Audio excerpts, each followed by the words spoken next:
Hello viewers, welcome to my YouTube channel.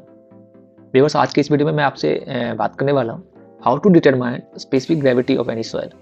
आप किसी भी सॉइल की स्पेसिफिक ग्रेविटी कैसे डिटरमाइन कर सकते हैं, तो वो पूरा प्रोसीजर स्टेप बाय स्टेप मैं आपको बताने वाला हूँ। तो इस वीडियो को के साथ अंत तक बने रहिए ताकि आपको यहाँ से कुछ सीखने को मिले, ठीक है, ताकि आप अपने लैब में या अपने साइट पे इसको अच्छे से परफॉर्म कर सकें। तो चलिए शुरू करते हैं। आज का जो स्पेसिफिक ग्रेविटी ऑफ सॉइल का जो टेस्ट है वो आपका पिक्नोमीटर के द्वारा किया गया है, ठीक है। ये जो आपका परफॉर्म किया जाता है वो पिक्नोमीटर के द्वारा परफॉर्म किया जाता है और इसका जो IS कोड है वो है IS 2720 का पार्ट 3। अगर आपको इसके बारे में जानना है तो आपको IS 2 का कोड का 2720 जो है IS कोड, उसका पार्ट 3 में आप इसको देख सकते हैं, ठीक है। चलिए मैं उस कोड के अकॉर्डिंग ही इसको समराइज किया हूँ ताकि आपके लिए ज़्यादा ढूंढने की जरूरत ना पड़े, आप इसको अच्छे से समझ सकें। तो जो इस टेस्ट का जो ऑब्जेक्टिव है, सबसे पहले आप जब कोई टेस्ट करते हैं तो उसके पीछे कोई ना कोई ऑब्जेक्टिव होता है, आप क्यों करते हैं, कोई ना कोई रीजन होता है। तो जो उसका जो ऑब्जेक्टिव है वो है determine the specific gravity of soil fraction passing 4.75 mm ISC by density bottle pycnometer. मतलब कहने का मतलब हो गया कि आपका जो भी सॉइल है जो कि 4.75 mm से उसकी जो पार्टिकल साइज है वो पास कर रही है, तो उसकी स्पेसिफिक ग्रेविटी को फाइंड आउट करने के लिए हम लोग क्या करते हैं, पिक्नोमीटर से उसका आप क्या करते हैं कि उसका स्पेसिफिक ग्रेविटी फाइंड करते हैं, ठीक है। तो ये ऑब्जेक्टिव है हमारा इस टेस्ट परफॉर्म करने का। अब देखते हैं कि इसकी रिक्वायरमेंट क्यों पड़ी। हम कोई भी जब टेस्ट करते हैं तो उसकी क्या रिक्वायरमेंट है, उसकी स्कोप क्या है, उसके नीड्स क्या है, उसको भी समझते हैं। तो नीड्स एंड स्कोप है the knowledge of the specific gravity is needed in calculation of soil. The knowledge of the specific gravity is needed in calculation of soil properties like void ratio, degree of saturation etc। आपको जो है specific gravity की requirement इसलिए पड़ती है कि ताकि आप सॉइल की प्रॉपर्टी को समझ सकें, ठीक है। उसमें जो वाइड रेशियो होगी, ठीक है, और आपका जो डिग्री ऑफ सैचुरेशन होगा, इन सबको फाइंड आउट करने के लिए, इन सबको आइडेंटिफाई करने के लिए हम लोग क्या करते हैं, स्पेसिफिक ग्रेविटी हमें मालूम होनी चाहिए, ठीक है। तो ये आप इसकी नीड्स एंड स्कोप है। चलिए समझते हैं। सबसे पहले अब जब स्पेसिफिक ग्रेविटी को आप परफॉर्म करने जा रहे हैं तो आपको सबसे पहले पता होना चाहिए कि स्पेसिफिक ग्रेविटी एक्चुअली होता क्या है, ठीक है। तो हमने यहाँ पे क्या कर रखा है कि आपको एक डिफाइन कर रखा है। चलिए इसको पढ़ लेते हैं और उसके बाद आपको मैं इसमें डिटेल में समझा भी देता हूँ, ठीक है। तो व्हाट इज स्पेसिफिक ग्रेविटी? तो इसका क्या है, what is specific gravity? Specific gravity is a way to measure how dense और हैवी। ये वर्ड आप बिल्कुल थोड़ा, मैंने इसलिए इसमें इसको डार्क में रखने की कोशिश किया है। Specific gravity is a way to measure how dense और heavy something is compared to the same volume of water. अब कोई वॉल्यूम ऑफ वाटर है, ठीक है, तो उसके कंपेरिजन में जो भी आपका कोई भी ऑब्जेक्ट है, कोई भी सब्सटेंस है, उसकी उसको आइडेंटिफाई करना, उसको कंपेयर करना कि इस वाटर के रिस्पेक्ट में ये कितना डेंस है या कितना हैवी है या कितना लाइट है। तो इसके कंपेरिजन करने के लिए हम लोग क्या करते हैं, स्पेसिफिक ग्रेविटी फाइंड आउट करते हैं, ठीक है। तो इसमें जो कंपेरिजन होता है वो किसके साथ होता है? सबसे पहले तो आपको ये समझना पड़ेगा, इसके जो कंपेरिजन होता है वो होता है वाटर के साथ। तो वाटर के साथ कंपेरिजन होता है और उससे क्या आइडेंटिफाई होता है कि आपका जो भी दूसरा सब्सटेंस है जिसका आप स्पेसिफिक ग्रेविटी फाइंड आउट करने जा रहे हैं वो कितना डेंस है, कितना हैवी है या कितना लाइट है, ठीक है, as compare to same volume of water. आपका अगर मान लीजिए अगर एक अगर वॉल्यूम अगर मान लीजिए 1 यूनिट है तो वाटर की भी यूनिट क्या होगी, 1 यूनिट होगी। और दोनों को सेम वॉल्यूम से कंपेयर करेंगे और उससे फाइंड आउट करेंगे कि वो कितनी डेंस है, कितनी लाइट है, ठीक है। फिर देखिए आपका स्पेसिफिक ग्रेविटी का है, it is the ratio that tells us how much denser और higher is substance is than water.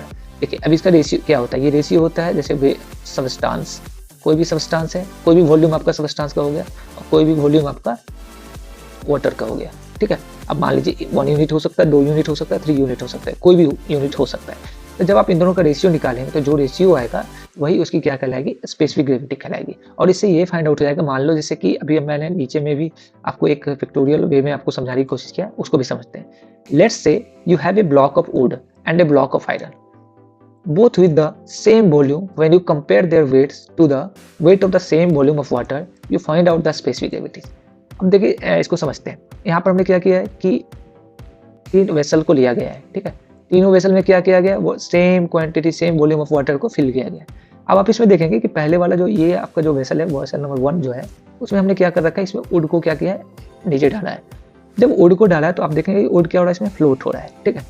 अब बात करते हैं आइस की। अगर हमने इसमें जो आपका वेसल नंबर 2 है, इसमें क्या किया हमने, आइस को पुट किया है। जब आइस को आप देखेंगे कि ये क्या हुआ है, वाटर में सबमर्ज हो गया है, बट बिल्कुल ये नीचे जाके बॉटम पे जाके वो जाके प्लेस नहीं हुआ है। ये क्या है, वाटर में सबमर्ज है, अभी भी ये फ्लोट कर रहा है, बट क्या ये पूरी तरह से इसका जो सरफेस एरिया ये क्या है, वाटर के अंदर सबमर्ज है। अब जैसे थर्ड वाला जो आपका वेसल है उसमें क्या हो रहा है कि आयरन को हमने लोहे को उसमें डाला है, तो लोहे क्या हुआ कि इसकी वेट की वजह से ये क्या हुआ है जाके ये बॉटम में जाके प्लेस हो गया, बॉटम में जाके ये फिक्स हो गया है, ठीक है, ये पूरी तरह से डूब गया, सिंक कर गया। तो अब समझते हैं कि अगर substance with specific gravity less than 1 will float on water. अब आपको यहाँ से क्या समझ में आएगा कि अगर किसी सब्सटेंस की वॉल्यूम और किसी वाटर का वॉल्यूम का जो रेशियो होगा, अगर रेशियो 1 से कम होगा, ठीक है, अगर 1 से कम होगा तब इसका मतलब है कि वो सब्सटेंस क्या होगा, वाटर में फ्लो करेगा, मतलब फ्लोट करेगा, वो वाटर में तैरता हुआ दिखेगा। अगर किसी सब्सटेंस का जो रेशियो है, ठीक है, अगर ये जो आपका स्पेसिफिक ग्रेविटी 1 के अराउंड है तो वो क्या करेगा, सबमर्ज हो जाएगा, मतलब कि वो ना तो पूरी तरह से सिंक होगा और ना ही तो से वो पूरी तरह से वो फ्लोट करेगा। फ्लोट करने मतलब कि यहाँ पर देखिए ये फ्लोट तो कर रहा है बट ये क्या है, सरफेस के ऊपर नहीं है, ये सरफेस के नीचे होकर सिंक होकर फ्लोट कर रहा है। तो आइस के केस में आप देखेंगे कि ऐसा ही होता है, जब आप आइस को पुट करेंगे वो वाटर के साथ क्या होता है कि वो फ्लोट तो करता है बट वो पूरी तरह से सिंक भी होता है, ठीक है। तो इस केस में अगर इसकी जो वॉल्यूम स्पेसिफिक ग्रेविटी होगी वो 1 के अराउंड होगी, ठीक है। अगर मैं आयरन की बात करूँ, अगर किसी सब्सटेंस का स्पेसिफिक ग्रेविटी 1 से ज़्यादा है तो वो क्या होगा, वो पूरी तरह से सिंक कर जाएगा। Substance with specific gravity greater than 1 will sink in water. अगर 1 से ज़्यादा है तो वो क्या हो जाएगा, सिंक हो जाएगा आपके जो भी आपका पानी होगा उसमें। तो इससे आपको स्पेसिफिक ग्रेविटी से ये भी फाइंड आउट हो जाता है कि आपका कौन सा मटेरियल लाइटर है, कौन सा मटेरियल आपका हैवियर है, कौन सा फ्लोट होगा, कौन सा फ्लोट नहीं होगा, कौन सा सिंक कर जाएगा, ठीक है। तो एक ये भी आपको इससे फाइंड आउट होता है। चलिए जो ये भी जो प्रोसीजर हम लोग देखने वाले हैं, जो हम लोग अभी टेस्ट को समझने वाले हैं, उसमें जो अपैरेटस यूज रिक्वायर्ड होता है उसके बारे में समझते हैं, ठीक है। जो अभी स्लाइड दिखा रहा हूँ ये अपैरेटस रिक्वायर्ड की स्लाइड है। इसमें क्या चाहिए होता है, डेंसिटी बॉटल विथ स्टॉपर। ये आपका जो यहाँ पर दिख रहा है ये क्या है, डेंसिटी बॉटल विथ स्टॉपर। ये आपका फ्लास्क है, ये बॉटल है, ठीक है। आपको यहाँ दिख रहा है कि 50 ml का ये फ्लास्क है, ठीक है, बोरोसिलिकेट ग्लास का बना हुआ है ये, और इसके साथ ये क्या है, स्टॉपर है इसमें, ठीक है। दूसरा क्या है, वैक्यूम पंप, वैक्यूम डेसिकेटर। ये देखिए आपका ये क्या है, जो आपका ये वैक्यूम डेसिकेटर है, प्लस इसके साथ यहाँ पर आप देख सकते हैं यहाँ पर वैक्यूम पंप की रिक्वायरमेंट होती है, ताकि इसके अंदर जो भी आपका बबल्स वगैरह हो या कोई भी एयर हो उसको क्या करे, वो वहाँ से निकाल सके, ठीक है। बैलेंस की रिक्वायरमेंट होती है, ये आपका थर्ड नंबर जो है बैलेंस है। आप इसमें देख सकते हैं कि बिल्कुल कवर्ड है, ताकि इसमें जो एक्यूरेसी परसेंटेज हो वो काफ़ी अच्छा हो। Wash bottle with D air distilled water की रिक्वायरमेंट होती है बोतल को साफ करने के लिए, ठीक है। थर्मामीटर, ये आपका डिजिटल थर्मामीटर है, ठीक है। ओवन की रिक्वायरमेंट होती है, यहाँ पर वो हमने अटैच करना भूल गया हूँ, जो एक ओवन होती है माइक्रो ओवन, उसकी रिक्वायरमेंट होती है जिसमें कि आप उसको क्या कर सके, ड्राई कर सके। देखिए प्रोसीजर को समझते हैं, क्योंकि अगर मैं इसमें ज़्यादा आपको डीपली अगर समझाने की कोशिश करूँगा तो वीडियो थोड़ा लंबा हो जाएगा, तो उसको थोड़ा सा मैं शॉर्ट में लेकर चल रहा हूँ। सबसे पहले तो क्या है, ये जो आपका फ्लास्क है, ये जो आपका फ्लास्क है, फ्लास्क को क्या करेंगे, क्लीन करेंगे। अगर आपका पहले से क्लीन है तो अच्छी बात है, अगर आपका नहीं है तो आप इसको एक बार एश्योर करेंगे। अगर ये क्लीन नहीं है तो इसको क्या करेंगे, clean and dry the density बोतल, इसको क्लीन करेंगे और आपका जो ओवन है, ओवन में इसको क्या करेंगे, ड्राई करेंगे। और ड्राई करने के बाद आपका क्या होगा कि इसमें जो भी ड्राई करने के बाद आपको जो डेसिकेटर था, डेसिकेटर में आप इसको क्या करेंगे, डाल सकते हैं और इसको कूल करने के लिए छोड़ सकते हैं। जब आप कूल करेंगे तो यहाँ से क्या होगा कि वाटर वेपर बनेगा, उस वाटर वेपर को फिर पंप आउट भी करके इसको पूरी तरह से क्या करेंगे, क्लीन और बिल्कुल ड्राई करेंगे। क्यों, इसका रीज़न ये है कि इसका जब हम वेट लेंगे तो इसका वेट में कोई भी ऐसा मतलब इशू ना आए, मतलब इशू कहने का मतलब कि वेट आपका डेविएट ना करे, जो इसकी एक्चुअल वेट है वही इसका वेट रिकॉर्ड हो। फिर क्या करेंगे, जब ये पूरी तरह से ड्राई हो जाएगा तो इसमें क्या करेंगे, डिटरमाइन द एम्प्टी डेंसिटी बोतल वेट। अब इसका क्या करेंगे, एम्प्टी मतलब इसमें कुछ भी नहीं है, सिर्फ बोतल जो आपका डेंसिटी बोतल है इसका वेट हम लोग फाइंड आउट करेंगे और इसको रिकॉर्ड करेंगे M1 या W1, जैसा आपको अपने अकॉर्डिंग इसको कन्वीनियंट के अकॉर्डिंग कर सकते हैं, या तो आप M1 इसको मान सकते हैं या W1 मान सकते हैं, ठीक है। अब देखिए अब दूसरा जो इसमें दिखा रहा है, दूसरे में क्या दिखा रहा है कि 10 gram of oven dried soil to the bottle and record the mass as M2 और W2। अभी क्या करेंगे, साइड से आप कुछ सैंपल लाएंगे, तो जब साइड से आप कुछ सैंपल लाएंगे तो सबसे पहले क्या करना है, उसमें देखना है कि 4.75 mm के सीप से वो पासिंग होनी चाहिए। जो भी 4.75 mm की सीप से पासिंग होगी वो सैंपल कलेक्ट करेंगे। उस सैंपल को क्या करेंगे, उसमें कुछ ना कुछ मॉइस्चर कंटेंट होगा पहले से, जब उस मॉइस्चर कंटेंट है तो उसको क्या करेंगे, ड्राई करेंगे। ओवन में जाकर उसको क्या करेंगे, ड्राई करेंगे। और ड्राई करने के बाद क्या होगा कि वो बिल्कुल उसमें मॉइस्चर खत्म हो जाएगा, और मॉइस्चर खत्म होने के बाद उसका क्या करेंगे, 10 ग्राम सैंपल लेंगे। कितना लेंगे, 10 ग्राम का सैंपल लेंगे और इस वेइंग बैलेंस में इसको वेट करेंगे और 10 ग्राम का सैंपल लेंगे। ठीक है। फिर अब क्या करेंगे, 10 ग्राम सैंपल लेने के बाद इसको क्या करेंगे, इस बॉटल में इसको पुट करेंगे, ठीक है। जैसे आपको यहाँ पर दिख रहा है, ये फ्लास्क में इसमें क्या करेंगे, 10 ग्राम का सैंपल को इसमें डाल दिया जाएगा, ठीक है। तो आशा करता हूँ कि ये वाली स्लाइड आपको क्लियर हो गई होगी। आप इसको थोड़ा वीडियो को पॉज करके भी आप इसको अच्छे से रीड कर सकते हैं और आप समझ सकते हैं कि इसमें मैंने आपको क्या बताया है, ठीक है। जो नेक्स्ट आपका रहने वाला है वो ये देखिए, नेक्स्ट स्टेप जो रहने वाला है, steps for adding water and vacuuming. अब क्या होगा, अभी हमने क्या किया, जो आपका डेंसिटी बॉटल था आपका, या जो फ्लास्क था, फ्लास्क में हमने क्या किया था, जो आपका 10 ग्राम ऑफ जो सैंपल था सॉइल का, उस सॉइल को क्या किया था, इसमें डाल दिया था। अब इसमें क्या करेंगे, इसमें वाटर को फिल करेंगे। Add de-aired distilled water to cover soil, vacuum the bottle setup, then fill up the mark, record the mass M3 और W3। अभी क्या करेंगे, इसमें जो हमने सॉइल को फिल किया है, उस सॉइल फिल को क्या करेंगे कि इसमें वाटर को, इसका देखिए पहले तो हमने क्या किया था, यहाँ आप देखेंगे कि पहले हमने एम्प्टी फ्लास्क का वेट लिया था। फिर एम्प्टी फ्लास्क लेने के बाद क्या किया था, उसमें 10 ग्राम ऑफ जो ओवन ड्राइड आपका सॉइल था उसका हमने वेट लिया। उस वेट को क्या किया, इस फ्लास्क में डाला, और फिर इस फ्लास्क का विथ सॉइल, जो 10 ग्राम का सॉइल है उसका वेट लिया, जो कि M2 या W2 हो गया, ठीक है।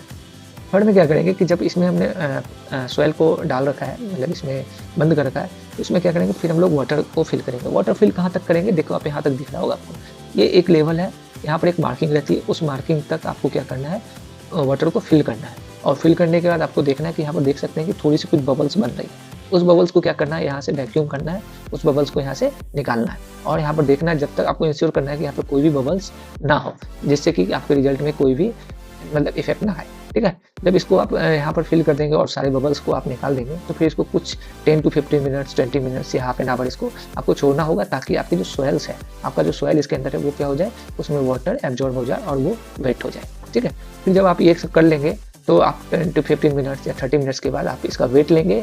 तो इस वेट में क्या होगा, डेंसिटी बॉटल होगा, सॉइल होगा प्लस वाटर होगा, और इसको हम लोग किसे रिकॉर्ड कर रहे हैं, M3 या W3 से आप इसको रिकॉर्ड करेंगे, ठीक है।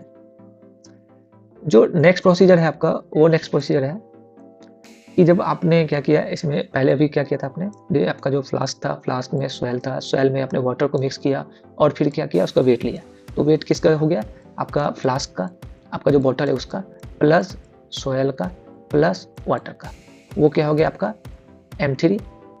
अब क्या करेंगे, उससे जो भी आपका ये तीनों मटेरियल है, ये तीनों मटेरियल को क्या करेंगे, बाहर निकाल देंगे और इसको क्या करेंगे, अच्छे से क्लीन करेंगे। क्लीन करने के बाद इसको फिर से ड्राई करेंगे, और ड्राई करने के बाद क्या करेंगे, इसमें हम लोग वाटर को फिल करेंगे। और कहाँ तक फिल करेंगे, वो जो मार्किंग थी, वो मार्किंग तक इस वाटर को फिल करेंगे, ठीक है। और इस वाटर को फिल करने के बाद उसका वेट लेंगे, जो कि आपका होगा M4 या W4। देखिए यहाँ क्या है, final step, clean the bottle and fill the water and record the mass M4 and W4। M4 या W4 तक इसको क्या करेंगे कि मतलब इसको रिकॉर्ड करेंगे और इसको M4 या W4 से डिनोट करेंगे। Repeat the procedure for 2-3 times for accuracy. आपको क्या करना है कि जो सेम प्रोसीजर, अभी जो हमने प्रोसीजर आपको बताया है, इस प्रोसीजर को 2 से 3 टाइम्स आपको क्या करना है, रिपीट करना है, ताकि क्या हो कि आपको एक्यूरेसी पता मिल सके, ठीक है, आपकी एक्यूरेसी सही हो सके, ठीक है।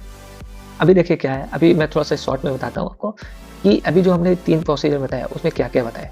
सबसे पहले तो हमने क्या बताया आपको, समझते हैं। सबसे पहले हमने बताया M1 क्या करेंगे आप, एम्प्टी जो आपका फ्लास्क है, एम्प्टी फ्लास्क, इसको क्या करेंगे, अच्छे से साफ करेंगे और उसको क्या करेंगे, ओवन ड्राई करेंगे। ओवन ड्राई करने के बाद उसका क्या करेंगे, वेट लेंगे, तो उसको हम लोग M1 से नोट किया। M2 में क्या करेंगे, M2 में क्या करेंगे, 4.75 mm के सीप से पासिंग सॉइल का 10 ग्राम ऑफ सैंपल लेंगे। 10 ग्राम ऑफ सैंपल को क्या करेंगे, फ्लास्क में डालेंगे और फिर उसका क्या करेंगे, विथ फ्लास्क जो है उसको उसका वेट करेंगे, ठीक है। तो वो M2 हो गया। M3 में क्या करेंगे, M3 में क्या करेंगे, इसमें क्या करेंगे, जो भी सॉइल है और आपका जो फ्लास्क है उसमें क्या करेंगे, वाटर को डालेंगे और उसका वेट करेंगे, ठीक है। फिर M4 में अभी क्या करेंगे, जो आपका फाइनल होगा वो क्या होगा, इसमें इस जो भी आपका सॉइल था, वाटर था और आपका जो फ्लास्क, इसको में क्या करेंगे, सॉइल एंड वाटर को बाहर निकालेंगे, फिर इसको क्लीन करेंगे। क्लीन करने के बाद इसमें क्या करेंगे, सिर्फ वाटर को डालेंगे और उसका वेट निकालेंगे, जो कि आपका M4 होगा, ठीक है। चलिए अब समझते हैं। अब जब ये सब आप प्रोसीजर ये सब आप कर लेंगे, तो वहाँ पर आपको एक ऑब्जर्वेशन सीट आपको दिख रहा है, ठीक है। इसमें क्या दिख रहा है आपको, M1 मास ऑफ डेंसिटी। सबसे पहले तो समझते हो ऑब्जर्वेशन सीट, यहाँ पर क्या रहेगा, determination of specific gravity of soil sample, ठीक है।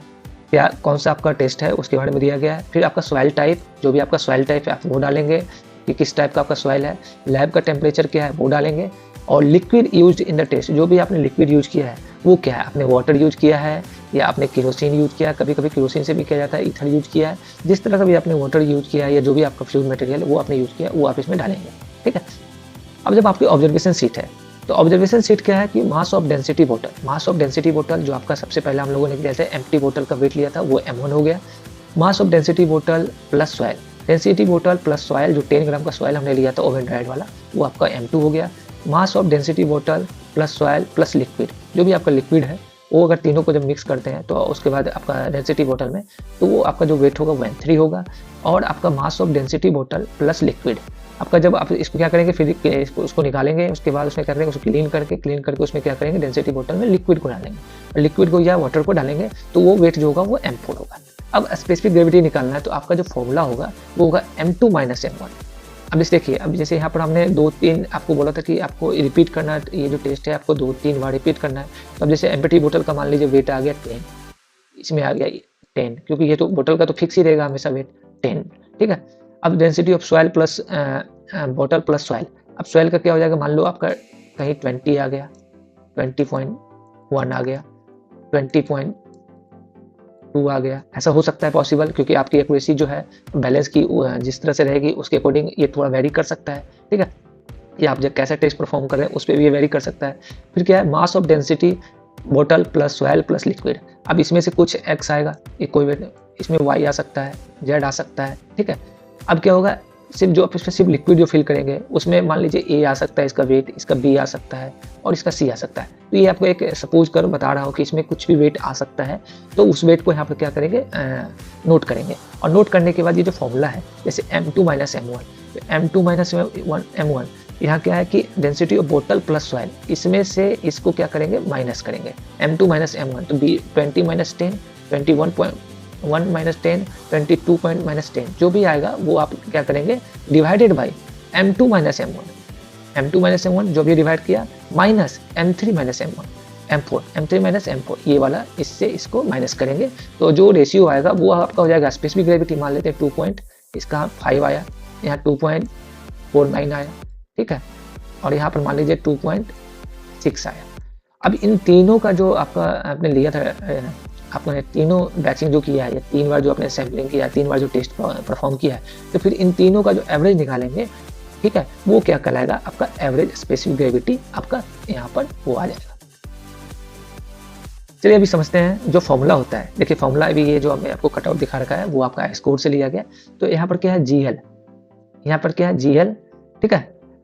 GL M2 - M1, M2 minus ये आपका M2 है। ठीक है। M2 - M1, तो GL क्या है आपका, हर एक भी जो आपका पार्ट है उसको थोड़ा सा आपको आइडेंटिफाई कर बता देता हूँ कि इसमें क्या है। GL क्या है, specific gravity of the liquid used at the constant temperature. तो यहाँ पर अगर हम वाटर यूज करें तो वाटर की जो स्पेसिफिक ग्रेविटी होती है वो 1 होती है। ठीक है। तो ये आपका 1 हो जाएगा। ठीक है। तो अगर आप यहाँ पर इसको लिखना चाहें तो लिख भी सकते हैं, नहीं लिखना चाहें तो भी, क्योंकि किसी चीज़ को अगर 1 से मल्टीप्लाई करते हैं तो वो सेम आपका नंबर्स आ जाता है। तो अगर इसको आप ये जो आप माइनस करके आएगा, अगर इसको 1 से मल्टीप्लाई करेंगे तो सेम ही आएगा। तो आप इसको लिखना चाहें तो लिख सकते हैं, नहीं लिखना चाहें तो आप नहीं भी लिख सकते हैं। ठीक है। फिर क्या होगा, M1 mass of the density बोतल इन ग्राम। ठीक है। M2 मास ऑफ द बोतल and dry soil in gram. M3 mass of the बोतल soil and liquid in gram.